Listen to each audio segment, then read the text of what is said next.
Welcome back to Fox and Friends First. Death penalty for drug dealers. President Trump floating a new way to fight the drug epidemic plaguing our country.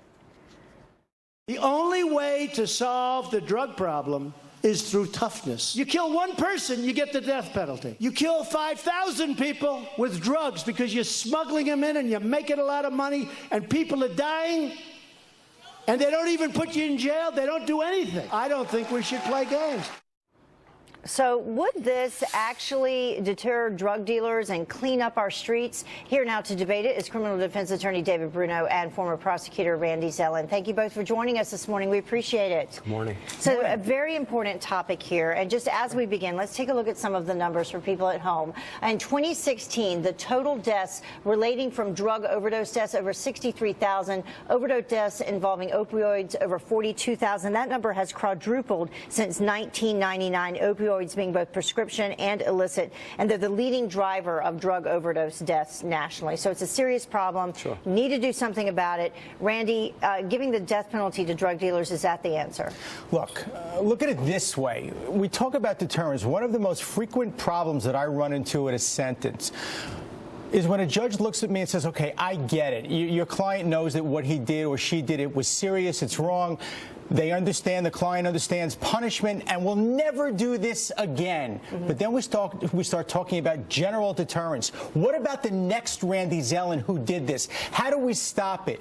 And it seems to me that perhaps the ultimate penalty, the ultimate deterrence, is the only answer to getting our arms around what is happening in this country with drugs. And we're talking about, though, just to differentiate, not like a marijuana dealer. Marijuana is legal in several states. Now, we're talking about maybe someone that has laced heroin with something, which happens continuously now, and then a kid uses that and then dies. Well, I disagree in the proposition that there should be the death penalty for all drug dealers. I mean, personally, I think that's impractical, it's unreasonable, it's unjust. Our federal code has very serious consequences already. There, in fact, is the death penalty for certain ongoing criminal enterprises with exorbitant amount of drugs and quantity. However, just giving it to everybody is unreasonable. I mean, there are so many cases that are different, and prosecutors have a wide discretion how to handle these cases depending on who the defendant is and the facts of the case. That's important, to leave it to the discretion of the prosecutors. So you're saying maybe different circumstances for different situations. Sure. Perhaps a drug dealer, Randy, as we were just discussing, who has laced something with something else, and then somebody dies as a result of that. You run into the slippery slope argument, and it becomes, okay, so where is the dividing line? And from a deterrence, again, it's all about deterrence. It's all about letting someone know, perhaps even at a young age, that if you do this, it's not going to get you the Mercedes and the Rolex and the house and all of the fun stuff. It's going to get a needle in your arm. And it's that message that needs to be sent that perhaps may be the only way not to make it so cool to be a drug dealer anymore. You know, there's a distinction here as well, because there are federal laws and then there's state laws, and most of these distribution cases are being prosecuted at the state level, and by state by state by state there are different laws and sentencing codes for each of them, and even by county.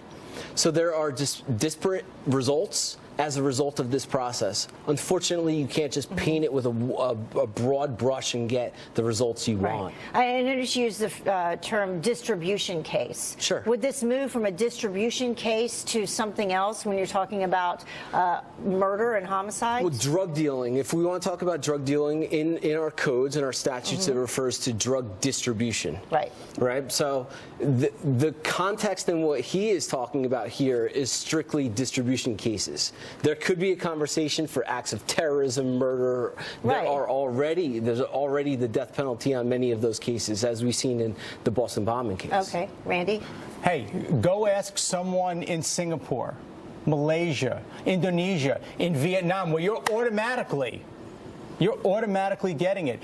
Yeah, some people them. saying that the president actually got this idea from some of those countries, specifically from the president of China. Yeah, well, and I believe the president of the Philippines also made it very, very well known. Hey, I'm out there, I'm here, and if you deal drugs, you're going to die.